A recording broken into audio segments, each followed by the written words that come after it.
আল্লাহকে যদি কেউ জান্নাতে দেখতে চায় কনফার্ম করো তোমার আমলটা সৎ কিনা। এক নম্বরে বুকিং এ এটা লিখতে হবে সৎ কাজ করবা কিনা। দুই নম্বরে সৎ কাজ করলা কিন্তু শিরিক করছো, হবে না। সৎ কাজও করা লাগবে, আবার আল্লাহর সঙ্গে অন্য কাউকে শরীকও করা। দুইটা কাজ। আল্লাহ কয় দুইটা জিনিস দুনিয়াতে বুকিং দিয়া দে, আমি আল্লাহ আখিরাতে তোর সাথে দেখা দিয়া দেব। জবান খুলে বলেন। আল্লাহর সাক্ষাৎ দুনিয়াতে সবাই, সাহাবায়ে কেরামরাও চাইছেন। মুসা পয়গম্বর আল্লাহকে বলেন রব্বি আরিনি, আল্লাহ বলেন রব্বি আরিনি বললেই তো হয় না, আমি আল্লাহকে দেখার মতো চক্ষু লাগে। লা তুদরিকুহুল আবসার ওয়া হুয়া ইউদরিকুল আবসার। দুনিয়ার কোন চর্মচোখ আল্লাহকে দেখার মতো ক্ষমতা রাখে না, কিন্তু এরপরেও আল্লাহর হাবিব সাল্লাল্লাহু আলাইহি ওয়াসাল্লাম বলেন আনতা আবুদাল্লাহ কাআন্নাকা তারাহ, তুমি তোমার ইবাদতটা এমন ভাবে করে নাও যেন তুমি তোমার আসমানের মালিককে দেখো। যদি তোমার দিলের হালত এরকম না হয়, এমন ভাবে তুমি তোমার ইবাদতটা করো যেন আসমানের মালিক তোমাকে দেখতেছে। আমি নামাজের ভিতরে দাঁড়ায় দেখবো আবার আল্লাহ, আমি সিজদার ভিতরে ডুব দিয়ে দেখবো আল্লাহ, রুকুর ভিতরে আমি সিজদায় যায় রুকুতে যায় নামাজের ভিতরে দাঁড়ায় তাকে দেখবো। জোরে কোন আল্লাহকে দেখার মতো চক্ষু যদিও বান্দার নাই, কিন্তু আল্লাহর হাবিব ডাক দিয়া বলতেছেন ইবাদতটা এমন ভাবে করো যেন নামাজের ভিতরে জিকিরের ভিতরে ইবাদতের ভিতরে তুমি তোমার মালিককে দেখতেছো। আল্লাহ বলেন বান্দা দুনিয়ার জিন্দেগিতে কোনো বান্দা আমি আল্লাহকে দেখার ক্ষমতা রাখে না, কিন্তু আমি আল্লাহ পাক তারপরেও বলে দিলাম বান্দা আখিরাত তো একটা আছে না নাই। জোরে কোন দুনিয়ার জিন্দেগি একটা ক্ষণস্থায়ী জিন্দেগি, 50-60 বছরের জিন্দেগি। এখান থেকে যাওয়ার পর বান্দা বুঝবে ওইটাই তো আসল কবর, ওইটাই তো আসল জিন্দেগি। আল্লাহ বলে দুনিয়ার জমিনে কষ্ট করবা, ফল ভোগ করবা হলো জান্নাতে। দুনিয়ার জিন্দেগিতে কষ্ট ভোগ করবা, জান্নাতের ভিতরে ফল ভোগ করবা। দুনিয়ার জিন্দেগিতে কেউ যদি কামাই করার জন্য কষ্ট করে বিদেশে যায়, ওই ফলটা দেশে এসে 5 তলা বিল্ডিং বানায় ভোগ করে। আমার আল্লাহ বলেন বান্দা দুনিয়ার জিন্দেগিতে যদি তুমি কষ্টটা ভোগ করে নাও, আমি আল্লাহ এর ফসলটা অবশ্যই অবশ্যই জান্নাতের ভিতরে দিয়া দিব। আল্লাহ পাক রব্বুল আলামিন বলেন ফামান কানা ইয়ারজু লিকা রাব্বিহি ফালইআমাল আমালান সালিহা ওয়া লা ইউশরিক বিইবাদাতি রাব্বিহি আহাদা। মুসা পয়গম্বর ডাকেন আল্লাহ আমি দুনিয়ার জিন্দেগিতে তোমার মতো মালিকরে একবারের জন্য হলেও দেখতে চাই। আল্লাহ বলেন মুসা আমি আল্লাহকে দেখার মতো চক্ষু নাই, তুমি যদি আমি আল্লাহকে দেখতে চাও পাহাড়ের গোড়ায় তুমি একটাবার নজর দিয়া দাও। তুর পাহাড়ের গোড়ায় যদি একবার কোনোবার তুমি নজর দাও, আমি আল্লাহ আমার নূরের কিছু ঝলক বিছা দিব। আল্লাহ পাক রব্বুল আলামিন নূরের ঝলকটা তুর পাহাড়ের গোড়ায় দিয়া দিলেন। আল্লাহর নবী মুসা পয়গম্বর তাকাইলেন, আল্লাহর নূরের তাজাল্লিতে মুসা জমিনের ভিতরে বেহুশ হয়ে গেছে।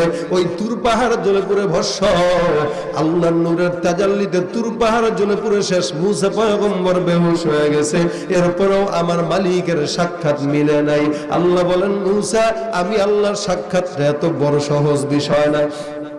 কোন বান্দা যদি দুনিয়ার জিন্দেগিতে আমি আল্লাহকে দেখতে চায়, ওই বান্দাটা যেন আমি আল্লাহর মতো করে চলে। কোন বান্দা যদি আওয়ামী লীগ করে বিএনপি করে দলের লিডারের মতো করে যদি কাজ না করে, দল থেকে বহিষ্কার করা হয়ে যায়। কোন বান্দা যদি আমার আল্লাহকে দেখতে চায়, কোন বান্দা যদি আমার আল্লাহর মহব্বত পেতে চায়, কোন বান্দা যদি আমার রসুলের প্রেমের ভিতরে ডুব দিতে চায়, ওই বান্দা যদি আমার রসুলের মতো করে না চলে, ওই বান্দা যদি আমার আল্লাহর মতো করে না চলে, আমার আল্লাহ বলে যতই তুমি দাবিদার হও না কেন, তুমি আমি আল্লাহর মহব্বতের যোগ্য হতে পারবে না।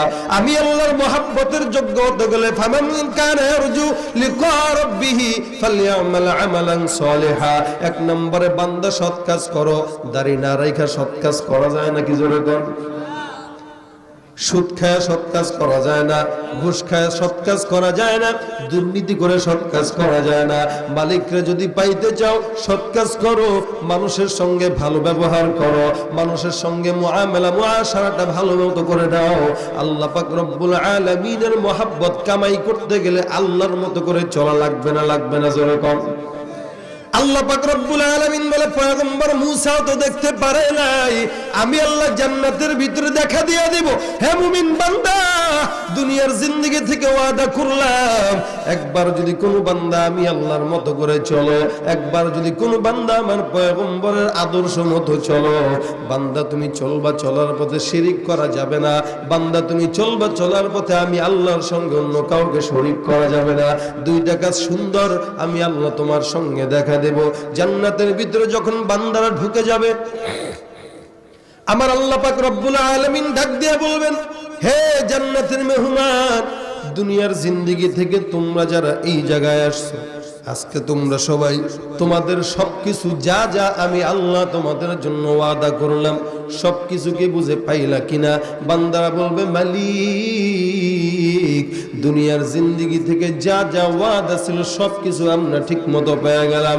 ইন্না ওয়াদাল্লাহি হাক্ক, আমার আল্লাহ বলেন আমার ওয়াদা সত্য, এই ওয়াদাটা কোনোদিন মিথ্যা না। আমি আল্লাহ যা বলি কোনোদিন মিথ্যা হয় না, লাগো কথাবার্তা আমি আল্লাহ বলি না। আমি আল্লাহ বান্দার জন্য যেই জিনিসটা ওয়াদা করলাম ওটা একমাত্র সত্য ছাড়া মিথ্যা হতে পারে না। হে নবীর উম্মতের দল, আল্লাহ পাক রব্বুল আলামিন বলবে, বান্দা তোমাদের কোন জিনিসটা বাদ আছে বলো। বান্দা বলবেন, আল্লাহ, দুনিয়ার জিন্দেগিতে কষ্ট করার পর জান্নাতের ময়দানে তুমি আমাদেরকে ঢুকায় দিলা। দুনিয়ার জিন্দেগিতে হাজার হাজার কষ্টের পর তোমার দেখা কোনোদিন সম্ভব হয় নাই। অনেক নিয়ামত জান্নাতের ভিতরে পাইলাম, কিন্তু আমি আল্লাহ তোমাকে দেখতে পাইলাম না। বান্দারা তখন ডাক দিয়া বলবে, মালিক, দুনিয়ার জিন্দেগি থেকে কষ্ট করে আসার পর আজকের জান্নাতের ময়দানে সব কিছু পেয়ে গেলাম, কিন্তু তোমার মতো কুদরতওয়ালা শানওয়ালা আল্লাহর দেখা কিন্তু পায় নাই। আজকের জান্নাতের ময়দানে আমাদের এই সমস্ত আবদারের থেকে মূল আবদার একটা, এই আবদারটা হলো আল্লাহ তোমার সঙ্গে আমরা সাক্ষাৎ চাই। আল্লাহ পাক রব্বুল আলামিন বলবে, ফেরেশতার দল, আমার বান্দারা আমাকে দেখতে চায়। আমি আল্লাহ পাক আমার মাঝখানে, বান্দার মাঝখান থেকে 70,000 নূরের পর্দা রাখলাম। আজকে আমার বান্দারা যেহেতু আসছে, আমি আল্লাহ আমার বান্দাদেরকে জান্নাতের ভিতরে সর্বশ্রেষ্ঠ নিয়ামত দিয়া দিব। আমি আল্লাহর সঙ্গে সাক্ষাৎ मैं सूरत यूसुफ को नहीं चाहने वाला, मैं कैसे कमानंद नहीं आशिक लैला, मैं कैसे कमानंद नहीं आशिक लैला, मैं आशिक लैला हूँ मेरा इश्क दीवाना, ये जुमला जहाँ जिसकी तजल्ली से उजाला, ये जुमला जहाँ जिसकी तजल्ली से उजाला। দাওয়াত নাই। আল্লাহ পাক যখন নাকি কোনো বান্দা গুনাহগার থাকে, ওর গুনাহের ময়লা দিয়ে তো ওকে আর জান্নাতে ঢুকানো যায় না। এই জন্য জাহান্নামে কিছু সময়ের জন্য যদিও ঢুকায়, কিন্তু জাহান্নামের আগুন তাকে বেশি স্পর্শ করে না, জাহান্নাম তাকে বেশি জ্বালায় না। বলে কেমনে জ্বালাবে? কারণ রাসূলের উম্মত তো দামি উম্মত। ইব্রাহিম পয়গম্বর কেউ জাহান্নামের আগুনে ফালাইছিল দুনিয়াতে, বিশাল বড় গর্ত কইরা আগুন টাগুন জ্বালায় ফালায় দিছে। কিন্তু ইব্রাহিম নবী বলে কি, যে আমি দুনিয়াতে আমার সবচেয়ে ভালো দিন যেগুলো ছিল এর ভিতরে ওই 40 দিন সবচেয়ে আরামদায়ক ছিল, যেই 40 দিন আমার দুনিয়াতে আগুনে ফেলাইছে। অথচ তারা দিছে কষ্টের জন্য। কিন্তু ইব্রাহিম পয়গম্বর বলে কি, আল্লাহ পাক সাথে সাথে আদেশ দিয়ে দিয়েছিলেন, ইয়া নার কুনি বারদান ওয়া সালামান আলা ইব্রাহিম, আমার বন্ধু আসতেছে খলিল, খবরদার আগুন তুই আমার ওয়ার্ডারে শান্তিপূর্ণ জান্নাতে রূপান্তরিত হয়ে যা। মালিক যেহেতু দামি, খলিলও দামি, আগুনও ইব্রাহিমের জন্য শান্তিপূর্ণ হয়ে গেছে। রাসূল করিম সাল্লাল্লাহু আলাইহি ওয়াসাল্লামের এক সাহাবী আল্লাহর হাবিবের থেকে এক রুমাল নিয়েছিলেন। রুমালটার গুণ ছিল ওইটারে আগুনে দিলে ওইটা পুড়তো না, আরেক সাহাবী জনক আয়েশা দেখে এই রুমালটাকে আগুনের ভিতরে ঢুকাইছে, কিন্তু পুড়ে না। বলতেছে কি ব্যাপার, তুমি আগুনে ঢুকাইলে এটা পুড়লো না? ময়লা অবস্থায় ঢুকাইছো কিন্তু পরিচ্ছন্ন হয়ে বেরোইছে। তো সাহাবী ডাক দিয়ে বলতেছেন, আরে এটা কি দামি রুমাল তুমি জানো? বলে কি দামি রুমাল? এই রুমালের সাথে আমার রাসূলের হাতের সঙ্গে সম্পর্ক আছে। রাসূলের হাতের সাথে সম্পর্ক থাকার কারণে আগুনে ঢুকাইলে এটা পুড়ে না, যখন ময়লা হয় আমি আগুনে দেই এটা পরিচ্ছন্ন হয়ে বের হয়ে যায়। কারণ রাসূলের কোনো কিছু তো দুনিয়ার কোনো জিনিস গ্রাস করত না। এখন আল্লাহর হাবিবের উম্মত, যে উম্মতের ব্যাপারে আল্লাহ পাক মুসা নবীকে বলতেছেন, মুসা জানো এই উম্মতরা কত দামি? বলে কেমন দামি? দুনিয়ার জমিনে সমস্ত দুনিয়ার ভিতরে আমি আল্লাহ যতটুকু দামি, আমার সমস্ত দুনিয়ার মানুষদের ভিতর থেকে আমার রাসূলের উম্মতরা সবচেয়ে বেশি দামি। মুসা পয়গম্বর আল্লাহর বলে, আল্লাহ এই উম্মতই তো আমার দরকার। এটা বুকিং হয়ে গেছে। কার জন্য? মুহাম্মদুর রাসূলুল্লাহ। আল্লাহ বলেন এটা বুকিং হয়ে গেছে। এই উম্মত এত দামি উম্মত, এরা জান্নাতে ঢুকার আগে অন্য কোন নবীর উম্মত ঢুকতে পারবে? এটা আমাদের জন্য। যদিও জাহান্নামে কিছু সময় দিবে, কিন্তু জাহান্নামের আগুন রাসূলের উম্মত হওয়ার বরকতে আমাদের বেশি পুরাবে না। মাঝে মাঝে বাচ্চাদেরকে একটু শাসন না করলে এরা সোজা হয় না। বান্দা এক নম্বরে সৎ কাজ করো, সৎ কাজ।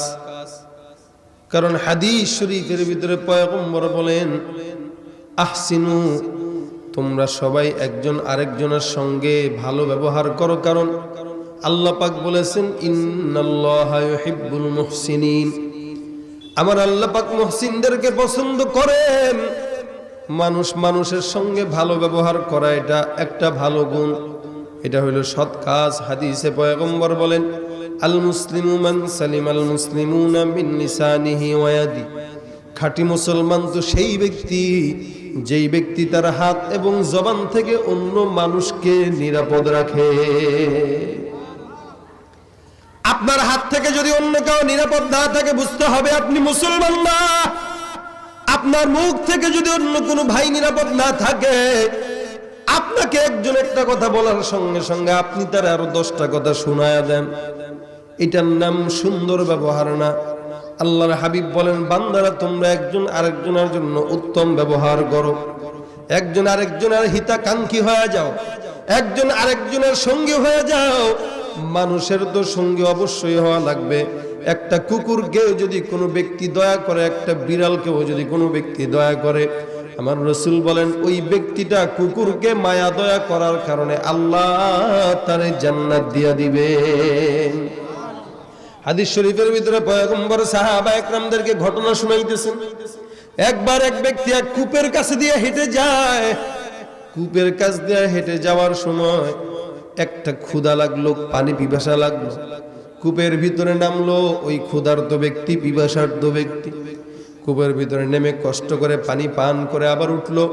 বিশাল মরুভূমির ভিতরে তাকায় দেখে একটা কুকুর জিহ্বার ছড়ায় ছড়ায় পানির জন্য কাতরাইতেছে।